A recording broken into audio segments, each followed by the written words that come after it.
All right, I'm back already, and we're continuing with our WWDC watch-alongs, and this one is about what's new. Oh no, this is not about what's new in TextKit, and this is instead about, sorry for that mistake, this is about Meet the Expanded San Francisco Font Family. So this is what this video is about, and I'm really curious. I think that there are two new kinds of fonts added to San Francisco, and maybe there's even more things that we don't know yet, so I'm really curious to see this 18-minute video. And as always, for the watch-alongs, make sure to prepare the video on a second device on the side, as I'm not going to show the video itself. Instead, I'm going to count down from 3, and then we're going to click play together so you can watch it alongside me. Or if you want to skip the watch along, you can also just skip towards the end of the video where I'm just going through my notes and summarizing what we've learned. All right, so I think we can start, and let me go and count down. 3, 2, 1, play.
Ciao.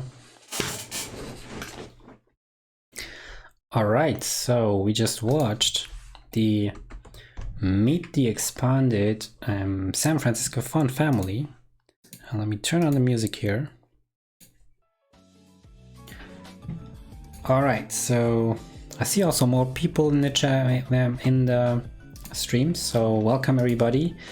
And as always, we're going to go through the summary here, through the notes, so I can summarize basically what we've learned from the session.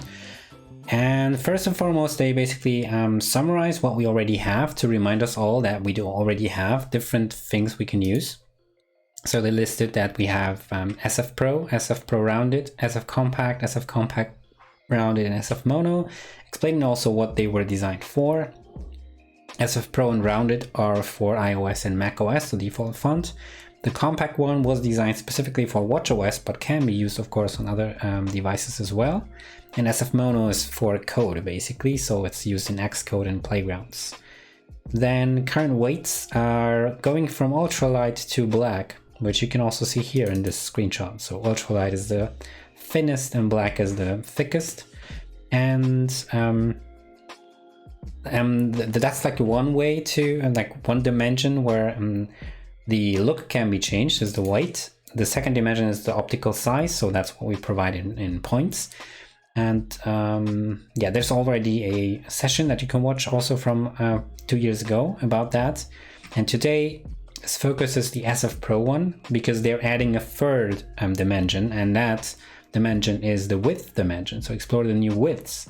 And in this screenshot, you can basically see a summary of what this means. So we had a weight, which is basically the thinness or thickness of a specific line here, and the compressed and these widths, compressed, condensed, regular, expanded. They don't change the thickness of the lines themselves, or not by much. There, if they change it, then just by a little bit. Instead, they change basically the the empty space inside. For example, this A, as you can see, this is widened here. This empty space in here is not that wide, and that makes it that we have 4 different variants now, with compressed, condensed, regular, and expanded. And they went into where to use which, basically. I think that's a good guideline here. So first off, what they have in common is they all support the same languages. They all have the same vertical proportions and the same thickness, as I said. And they said basically the regular should be used by default. So if you don't have a reason to use something else, just go with regular. Then the condensed one is basically a comfortable width still for reading, but it can fit more text. So if you just need a little bit more space, you can go for condensed. Then the compressed one is very dense, has very dense proportions, and it is nice as a display style. So you could use like if you want to write really big, if you're using a big variant, then you can use that. Are you currently working on a something project? This is currently special week for iOS developers or for Apple developers, because it's currently the conference of Worldwide Developer Conference from Apple. And I'm currently watching different sessions on the, there are like 175, I think, session videos. So let me show you the developer app so you can see what I'm talking about here. So this is the conference's overview of all the sessions that we have available. If I stop the search. So this is Apple's conference, and I am basically watching conference videos right now, and you can see there are many of them, and I'm summarizing them. That's what we're doing here right now. I don't know if you're an iOS developer, Macradius SDF, but that's what we're doing. And yeah, let's get back to this. So compressed, only when you have really large text or when you really have condensed space. And expanded can be used on smaller labels, so it's like secondary content. For example, they used it, let me go down to how they use these things. They provided here examples. For example, they use expanded for the subtitle in the photos, and compressed semi-bold for the title, but a large text, of course. So you can make it more condensed but larger, and more expanded but smaller, and then like have combinations. And this is like an example where you can see different kinds of combinations. For some reason they also included New York font. I don't know why. I guess if you don't want to have, if you want to have a serif text, probably this has like slight serifs. I don't know, but yeah. So that's basically what that was about. And the recap is, yeah, you get space efficiency. You can have different hierarchies. You can have expressive title styles, and Latin, Greek, and Cyrillic kind of languages are all supported in SF Pro, which means also for me, sounds like the Chinese-based characters are not supported. So I'm guessing that the system uses a different font for that, because they don't list it here, which is interesting. I didn't know about that. And totally new is now SF Arabic. So SF Arabic has been introduced last year, and it looks something like this. And now we have SF Arabic rounded as well. So just a more rounded look for the Arabic language. And you can download all these from the Apple Developer website. And that, I think, wraps up what we learned here. So my key takeaway is that we have now the new width styles, so more ways to combine things. We have for Arabic, we have the rounded style as well. And just a reminder of how you can use and combine these things. So yeah, that's it for this session. And I was already planning to basically stop streaming after this session, because I have covered, I think, 5 sessions now today, and that's it, I think, of the sessions that I'll be live streaming for today. So thank you everyone for joining in. If you're watching this on YouTube, don't forget to like this video, and I'll be back tomorrow, probably with the Meet Swift regex, or I will also checking what new sessions come out tomorrow to include them in the list as well. So have a good day, and I hope you're having a good WWDC. Have fun, everybody, and thank you for everyone who has been joining in. So see you around, and bye bye till next time.